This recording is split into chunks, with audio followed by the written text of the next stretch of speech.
Hi, Assalamu alaikum. I am Dr. Nizamuddin Qasmi. I am a sexual disorders and infertility specialist working here at Saira Healthcare and Hijama Center, Barabanki Uttar Pradesh. पिछली कई सारी videos में हमने discuss किया है, आप लोगों को बताया है कि सेक्सुअल डिसऑर्डर्स किन किन वजूहात की बिना पर किसी शख्स में होते हैं। अब तक हमने बहुत सारी वीडियोस में किसी न किसी उज़्व की ख़राबी की वजह से हमने या किसी ऑर्गन के प्रॉपर वे में फंक्शन ना करने की वजह से जो सेक्सुअल डिसऑर्डर्स होते हैं उनके बारे में हमने डिस्कस किया है। आज की इस वीडियो में हम बात करने वाले हैं कुछ ऐसे एक्सटर्नल फैक्टर्स के बारे में कि जो अगर पाए जाते हैं, कुछ ऐसे एक्सटर्नल फैक्टर्स हैं, कुछ ऐसे एक्सटर्नल कॉजेज़ और असबाब हैं कि जिनकी वजह से आप में सेक्सुअल डिसऑर्डर्स होते हैं। वो क्या क्या होते हैं, वो कॉजेज़ क्या हैं, एक्सटर्नल असबाब क्या हैं, उनके बारे में आज की इस वीडियो में हम डिस्कस करने वाले हैं। तो चलिए शुरू करते हैं आज की इस वीडियो को और बात करते हैं कि वो कौन कौन से असबाब हैं कि अगर ये असबाब आपके पाए जाएंगे, आपके अंदर मिलेंगे, तो आपको आगे चल करके सेक्सुअल डिसऑर्डर्स हो जाएंगे, आपको आगे चल करके सेक्सुअल प्रॉब्लम जो है वो आपके अंदर क्रिएट हो जाएंगी। तो इसमें जो सबसे ज़्यादा इम्पॉर्टेंट है वो है कसरत जिमा, जिसे हम लोग कहते हैं excessive coitus, excessive sexual intercourse. जो लोग अपनी बीवी से बहुत ज़्यादा सेक्सुअल इंटरकोर्स करते हैं, एक एक रात में कई कई मर्तबा मिलते हैं या फिर डेली बेसिस पे उनका ये रूटीन होता है, तो ऐसे लोगों में आगे चल करके सेक्सुअल डिसऑर्डर्स होना बिल्कुल लाजमी है। ये एक ऐसा फ़ेल है, क्वाइटस जो है ये एक ऐसा फ़ेल है, ये ऐसा एक अमल है कि जिसको बहुत ही ज़्यादा किया जाता है, जिसमें बहुत ज़्यादा इंटरेस्ट होता है। लेकिन अगर आप गौर करेंगे कि इसमें जो है जितना मज़ा है, जितना इसमें एंजॉयमेंट होता है, दोनों ही पार्टनर इसमें जो है बखूबी जो है मज़ा हासिल करते हैं, तलज़्ज़ुज़ जो है हासिल होता है, उतना ही ज़्यादा कहीं ना कहीं ये आपको दर्द भी देता है, आपको पेन भी देता है। सेक्सुअल इंटरकोर्स करने के बाद बहुत ज़्यादा लोगों में क्या होता है कि थकान महसूस होती है, फ़ौरन ही मेल पार्टनर जो होते हैं उनको नींद आने लगती है, सुस्ती आती है, काहली होती है, इस तरह की प्रॉब्लम तो होती ही है। क्योंकि इसकी वजह से क्या होता है कि पूरी बॉडी का जो है एक तरह से ये समझ लीजिए सर्कुलेशन वगैरह सारी चीज़ें वो आपके एक ख़ास फ़ेल की तरफ जो है मुतनब्बे हो जाती हैं, उसकी तरफ उसकी तवज्जो मरकूज़ हो जाती है। इस वजह से इतनी ज़्यादा ये प्रॉब्लम होती है। लेकिन जब ये आप बार बार इस तरह की चीज़ें करने लगते हैं, सेक्सुअल इंटरकोर्स जब बहुत ज़्यादा हो जाता है, तो फिर उसकी वजह से आगे चल करके क्या होता है कि आपका जो प्राइवेट पार्ट है उसमें वीकनेस होने लगती है। आपका जो ये समझ लीजिए कि अज़लाती निज़ाम है, जो मसल्स का निज़ाम है, मसल्स की जो पावर होती है वो आपकी कमज़ोर होने लगती है और उसकी वजह से फिर आगे चल करके आपको प्री मैच्योर इजैकुलेशन डेवलप होता है और लो इरेक्शन का प्रॉब्लम होने लगता है। तो ये आजकल बहुत ज़्यादा कॉमन है। 30+ एजेस या फिर 35+ एजेस के बाद जाने के इस तरह की कंप्लेंट लेकर के आजकल हमारी प्रैक्टिस में भी लोग आते हैं। और ये बातें बहुत पहले ही ये जो है हमारी जो लिटरेचर्स हैं यूनानी सिस्टम ऑफ मेडिसिन के, उसमें मेंशन है कि जो लोग एक्सेसिव क्वाइटस करते हैं, एक्सेसिव जो है अपनी बीवी से इंटरकोर्स करते हैं, तो उन लोगों में इस तरह की प्रॉब्लम डेवलप होती हैं। तो एक बात तो ये हो गई कि जो लोग बहुत ज़्यादा क्वाइटस करते हैं, जो लोग एक्सेसिव इंटरकोर्स करते हैं, उन लोगों में इस तरह की प्रॉब्लम आगे चल करके होती हैं। दूसरी चीज़ है आम जिस्मानी कमज़ोरी, जनरल वीकनेस। अगर आपके अंदर कमज़ोरी है बहुत ज़्यादा, अगर आपके अंदर किसी भी वजह से आपको ज़ौफ़ का आप नकाहत का शिकार हैं, ज़ौफ़ का शिकार हैं, तो आगे चल करके आपके अंदर जो है सेक्सुअल डिसऑर्डर्स होना लाजमी है बिल्कुल। क्योंकि सेक्सुअल लाइफ जो है आपकी, इसके लिए एक हेल्दी बॉडी का होना बहुत ज़्यादा ज़रूरी है। अगर आपकी बॉडी कमज़ोर होगी, वीक होगी, तो इसकी वजह से भी आपको सेक्सुअल डिसऑर्डर्स आएंगे और फिर आगे चल करके आपको लो इरेक्शन और प्रीमैच्योर इजैकुलेशन का इशू आएगा। जो लोग एक्सेसिव क्वाइटस करते हैं, जो लोग एक्सेसिव इंटरकोर्स करते हैं, कसरत जिमा का जो लोग शिकार होते हैं, उन लोगों में जो मनी के रखने की जगह होती है, जहाँ पे मनी जमा होती है, उसमें ख़राबी वाक़ई हो जाती है, उसमें जो है कुछ कजी हो जाती है, कुछ डिज़ीज़ की कंडीशन उसके अंदर आ जाती हैं, जिसकी वजह से क्या होता है कि उसकी वजह से फिर जो है सेक्सुअल डिसऑर्डर्स होते हैं। क्योंकि मनी ज़ाहिर सी बात है पुराने लिटरेचर के हिसाब से अगर हम देखेंगे तो ये महीनों का टाइम लगता है इसके प्रोडक्शन में। एक ये तसलसल होता है, बनता रहता है, लेकिन जब आप इसको ज़्यादा खारिज करते हैं तो जाहिर सी बात है जितना प्रोडक्शन नहीं हो पा रहा है आपके सीमेन का, उससे ज़्यादा ही आप इसको इजैकुलेट कर रहे हैं। तो अब आगे चल करके अब जाहिर सी बात है सीमेन तो है नहीं वहाँ पर, तो सीमेन की जगह पर आपके बॉडी के जो इम्पोर्टेंट और दूसरे जो समझ लीजिए रुतूबात हैं वो खारिज होने लगती हैं। वो आपको देखने में तो सीमेन की तरह ही लगता है, लेकिन वो दूसरे की आपकी बॉडी के दूसरे बहुत ही इंपॉर्टेंट जो हैं वो रुतूबात होती हैं जो वहाँ से खारिज होने लगती हैं, जिसकी वजह से आपके अंदर और भी बहुत ज़्यादा वीकनेस आती है और आपकी जो अदइया मनी होती हैं वो बिल्कुल जो है ख़राबी की तरफ चली जाती हैं और उनमें जो है उनका डिसफंक्शन होने लगता है, जिसकी वजह से आपको सेक्सुअल डिसऑर्डर्स होना बिल्कुल तय है। एक बात, 3 बातें हो गई। चौथी बात ये है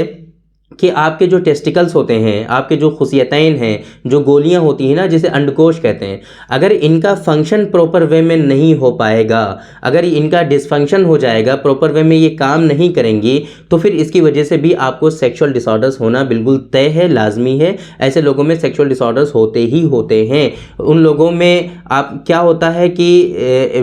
बेसिकली देखा जाए तो हार्मोनल इम्बैलेंस भी होता है। आज के कॉन्सेप्ट के अकॉर्डिंग अगर हम देखें तो ऐसे लोगों में टेस्टोस्टेरोन का लेवल डिक्रीज हो जाता है और फिर लो इरेक्शन का प्रॉब्लम होता ही होता है। तो अगर टेस्टिकुलर एट्रोफी हो जाए या फिर दूसरे कोई इस तरह के जो डिसफंक्शन है टेस्टिस के वो हो जाएं, टेस्टिस अपना प्रॉपर वे में काम ना करें, तो उन लोगों में लो इरेक्शन का प्रॉब्लम होता ही होता है और ये बहुत ज़्यादा कॉमन है। आजकल इस तरह की प्रॉब्लम देखने को मिलती है, हमारी प्रैक्टिस में भी लोग आते हैं। एक चीज़ और होती है, ये जो हमारा प्राइवेट पार्ट है, ये जो जिसको हम लोग क़ज़ीब के नाम से जानते हैं, या फिर उसके ऊपर का जो सेंसिटिव ऑर्गन और भी ज़्यादा होता है जिसको हम लोग ग्लैंड्स के नाम से जानते हैं या हशफा के नाम से हम लोग जानते हैं यूनानी सिस्टम ऑफ मेडिसिन में। इसमें अल्लाह ताला ने बहुत ज़्यादा सेंसिटिविटी दी है। इसकी जो हैसियत है ना वो ग्लैंड्स की तो बहुत ही ज़्यादा होती है, लेकिन ये जो क़ज़ीब है हमारा जो प्राइवेट पार्ट है, इसकी भी जो ऊपर की स्किन है ना ये भी बहुत ज़्यादा सेंसिटिव होती है। तो जाहिर सी बात है कि जब रगड़ महसूस होती है, जब हम लोग इंटरकोर्स करते हैं, तो जो सेंसेशन हमें मिलना चाहिए वो इसी सेंसिटिविटी की वजह से ही हमें महसूस होती है। लेकिन ये एक नॉर्मल वे में अगर चीज़ें रहें तब तो ठीक है, लेकिन जो लोग बहुत ज़्यादा जो है सेक्सुअल इंटरकोर्स करते हैं, जो लोग कसरत जिमा में मुब्तला होते हैं, तो उन लोगों की ये जो सेंसिटिविटी होती है ये और भी ज़्यादा इन्हेंस हो जाती है और भी ज़्यादा बढ़ जाती है। तो उसकी वजह से क्या होता है फिर कि कुछ ख्याल भी अगर आ जाता है ना, कुछ अगर सोच भी लेते हैं तब भी उनका सीमेन जो है वो डिस्चार्ज हो जाता है। इसी तरीके से अगर कपड़े की महज रगड़ लग जाती है उनके प्राइवेट पार्ट पर तो भी उनका जो सीमेन होता है वो डिस्चार्ज हो जाता है और सीमेन उनका खारिज हो जाता है। तो ये जो प्रॉब्लम होती है वो ज़कावत हिस्स के बढ़ जाने की वजह से होती है। उनकी जो सेंसिटिविटी है उसको फील करने की जो पावर होती है वो बहुत ज़्यादा बढ़ जाती है। पुराने लिटरेचर्स में इसके बारे में ये चीज़ें मेंशन हैं कि होता क्यों है ये। जाहिर सी बात है क़ुव्वत दाफ़िया और क़ुव्वत हाबिसा,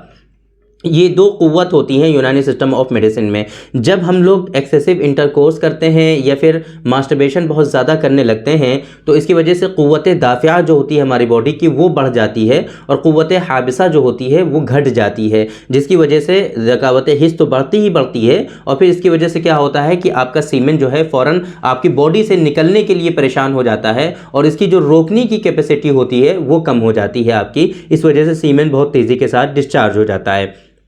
तो ये कुछ चीज़ें हैं कि एक्सटर्नल फैक्टर्स हैं कि जिन वजह से किसी शख्स में क्या होता है कि सेक्सुअल डिसऑर्डर्स हो जाते हैं। 2-3 चीज़ें और हैं इसमें। एक तो ये कि आपका जो सेक्सुअल पार्टनर है वो आपकी एज से मैच करता हुआ होना चाहिए, बहुत ज़्यादा बड़ा भी एज में ना हो और बहुत ज़्यादा छोटा भी ना हो। तो अगर आपका जो सेक्सुअल पार्टनर है, आपकी अगर वाइफ हैं और वो बहुत ज़्यादा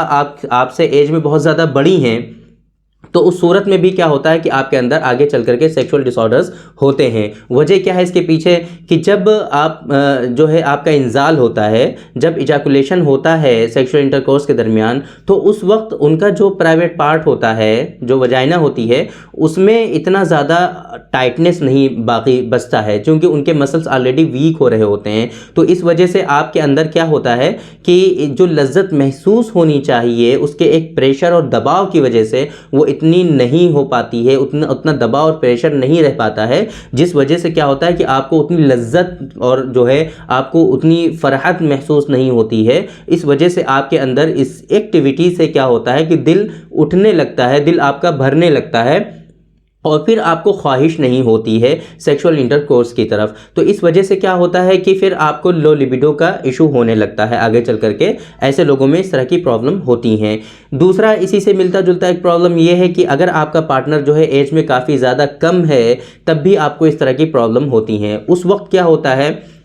कि आपका जो सेक्सुअल पार्टनर है अगर एज में कम है तो उसको जो है मतलब सेक्सुअल इंटरकोर्स के बारे में इतना या तो नॉलेज नहीं होता है, लेकिन आजकल तो नॉलेज तो होता ही है, बट उसका जो एक रग़बत होता है मेल पार्टनर की तरफ, जो अट्रैक्शन होता है वो अभी कम होता है। वो इतना ज़्यादा एंजॉय नहीं करती उस चीज़ को और उसको कहीं ना कहीं बुरा फील होता है। तो इस वजह से आपको जो एक सपोर्ट मिलता है फीमेल पार्टनर की तरफ सेक्सुअल एक्टिविटी के दरमियान, सेक्सुअल इंटरकोर्स के दरमियान, वो एक कम उम्र की लड़की से आपको नहीं मिलता है। इस वजह से जब उसको मज़ा नहीं आता है तो फिर आपको भी मज़ा नहीं आता है, क्योंकि ये चीज़ें जो होती हैं, सेक्सुअल इंटरकोर्स जो होता है, ये दोनों पार्टनर के मिलने का नाम है। ये दोनों पार्टनर जब इक्वली जब आप इंटरेस्टेड होते हैं तभी जा करके दोनों भी पार्टनर सेटिस्फाई होते हैं। अगर एक पार्टनर को कोई इस तरह का इशू होता है तो उसको अगर सेटिस्फेक्शन नहीं होता है तो दूसरे पार्टनर को भी इस तरह की प्रॉब्लम होती हैं।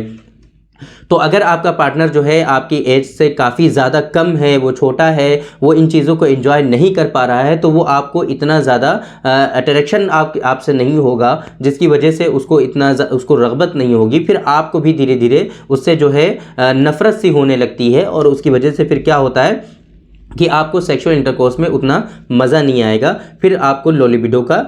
इशू हो जाएगा, आप उस मर्ज़ में मुब्तला हो जाएंगे और फिर आगे चल करके आपको दूसरे सेक्सुअल डिसऑर्डर्स डेवलप हो जाएंगे। लास्ट में एक चीज़ और बचती है इसमें, वो है असबी निज़ाम की ख़राबी, यानी कि आपका जो नर्वस सिस्टम है अगर उसमें कुछ ख़राबी हो जाए, नर्व सिस्टम आपका जो है जैसे काम करता है, अगर वो प्रॉपर वे में काम नहीं करेगा तो आपकी बॉडी में और भी दूसरे बहुत सारे डिसऑर्डर्स होते हैं और उसके साथ साथ में आपको सेक्सुअल डिसऑर्डर्स भी होते हैं। तो अगर नर्वस सिस्टम में कहीं ना कहीं कुछ इशू है, आपको कुछ इस तरह की प्रॉब्लम है, तो आपको बॉडी में दूसरे प्रॉब्लम तो होंगे ही, लेकिन उसके साथ साथ में आपको सेक्सुअल डिसऑर्डर्स भी होंगे। तो ये कुछ आपके एक्सटर्नल फैक्टर्स हैं, कुछ ऐसी चीज़ें हमने आपको बताई हैं आज के इस वीडियो में कि जो कि आपके बाहरी फैक्टर्स की वजह से आपके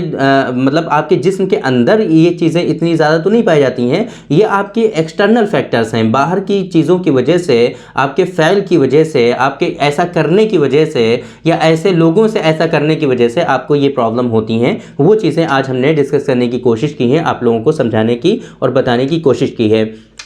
ये सारी चीज़ें जो हम आपको बताते हैं इसके पीछे का मकसद ये है कि आप लोगों को अवेयरनेस हो सके, आप लोग समझ सकें कि ये जो सेक्सुअल डिसऑर्डर्स होते हैं ये कितनी कॉम्प्लिकेटेड डिजीज़ होती हैं, इसके पीछे के कॉजेज़ और फैक्टर्स कितने इम्पॉर्टेंट हैं, ताकि ये चीज़ें आप लोग समझ सकें, आप लोग जान सकें कि वाकई ये चीज़ें जो हैं ऐसी नहीं हैं कि इनको कोई भी ट्रीट कर सके, या फिर ये चीज़ें ऐसी हैं ही नहीं कि आप कोई भी मेडिसिन खा लें, किसी ने कोई मेडिसिन बता दी ये खा लो बस सही हो जाएगा और ये आपकी डिजीज़ सही हो जाएं। क्योंकि आप लोग देख रहे होंगे पिछले तकरीबन 10 दिनों से हम ऐसे ही फैक्टर्स आप लोगों को बता रहे हैं कि किन वजूहात की बिना पर किसी शख्स में ये सेक्सुअल डिसऑर्डर्स होते हैं।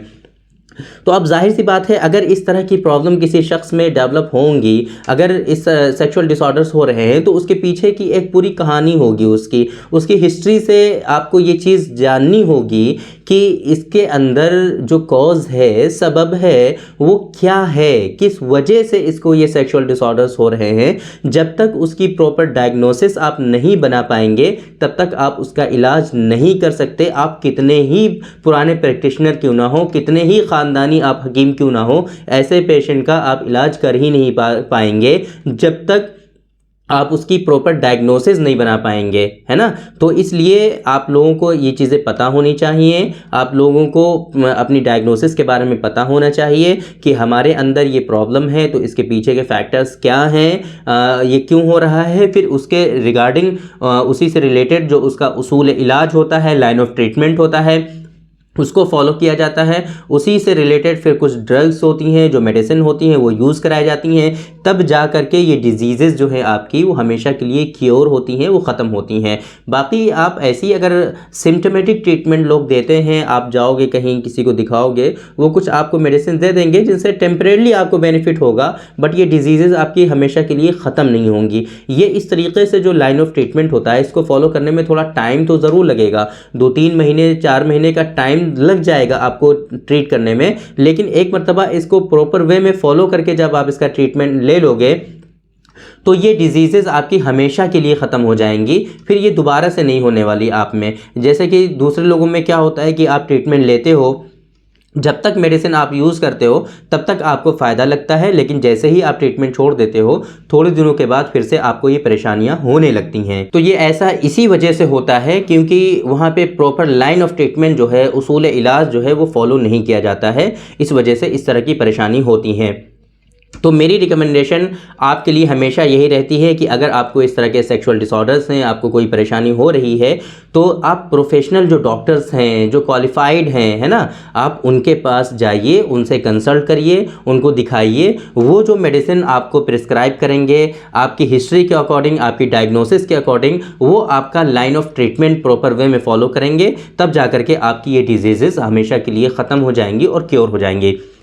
तो उम्मीद करते हैं कि आप लोगों को सही इन्फॉर्मेशन पहुंची होगी और आप लोग इसके बारे में जान रहे होंगे और इन वीडियो से आपको फ़ायदा पहुंच रहा होगा। तो उम्मीद करते हैं कि आप लोग इस तरह की गलतियां आप कभी नहीं करेंगे, नहीं दोहराएंगे, क्योंकि हमें बहुत अफसोस होता है जब आप लोग इस तरह की हिस्ट्री देते हो हमारे सेंटर पर विज़िट करके कि सर हमें 15 सालों से 20 सालों से इस तरह की परेशानी है और हमने पता नहीं कहाँ इलाज करा लिया, लाखों रुपये हमने बर्बाद कर दिए, लेकिन ये मेरी डिज़ीज़ ख़त्म नहीं हो रही है। तो हम कहते हैं कि भाई 15-15, 20-20 साल आप लोग इलाज कराते हो और इसका सिर्फ 4-5 महीने बहुत इनफ हैं इसके ट्रीटमेंट के लिए। अगर प्रॉपर वे में सारी चीज़ें फॉलो कर ली जाएँ तो 4-5 महीने में ये ट्रीटमेंट हो जाता है, लेकिन आप लोग इधर उधर भटकते रहते हैं, परेशान होते रहते हैं। तो अगर आपको इस तरह की परेशानी है, आपके यहाँ नियरेस्ट इस तरह के डॉक्टर्स नहीं हैं, आप कहीं भी हों पूरी दुनिया में, ऑनलाइन आप हमसे कंसल्ट कर सकते हैं। डिस्प्ले पर आपको नंबर शो हो रहा है, इस नंबर पर आप हमारा जो ऑनलाइन कंसल्टेशन का अपॉइंटमेंट होता है उसको बुक कर सकते हैं और उसके बाद हमारी आपकी कॉल पर बात होती है, डिस्कशन होता है, उसके बाद हम कुछ मेडिसिन आपको एडवाइस कर देते हैं। और हमारी जो मेडिसिन होती हैं वो आप पूरी दुनिया में कहीं भी मंगा सकते हैं, बाय कोरियर पूरी दुनिया में हमारी डिलीवरी सर्विसेज अवेलेबल हैं। तो थैंक यू वेरी मच, बहुत बहुत शुक्रिया आपका। आज की इस वीडियो में इतना ही। इंशाल्लाह कल फिर मुलाकात होगी आपसे एक दूसरी वीडियो में, हम डिस्कस करेंगे आपसे एक दूसरे टॉपिक पर। तब तक के लिए आप हमें इजाज़त दीजिए। अस्सलाम वालेकुम।